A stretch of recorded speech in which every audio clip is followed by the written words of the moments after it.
Hello everyone, welcome to Tech World with Harry. So today what we will discuss about the everyday examples of Linux. So here you find out how Linux operating system is used everywhere around you. So few of the examples are aeroplanes. So in in-flight movies are on an embedded Linux system. Internet access, the Wi-Fi routers probably have an embedded copy of a Linux running the web management applications. TV on-screen user interface often runs an embedded versions of Linux. Google search, almost all of the back office stuff which is used to generate the result of your queries are run on the Linux. Websites, most likely that website is running on the Linux server.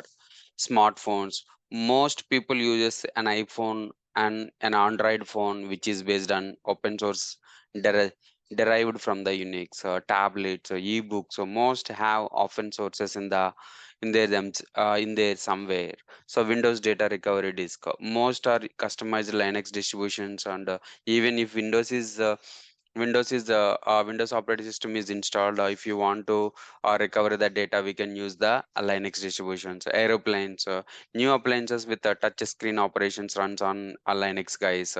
Self-driving cars, so nowadays they are doing the R&D for the self-driving cars without drivers. So they are also running the Linux environment, guys. So these all are the examples of everyday Linux, guys. Thank you so much.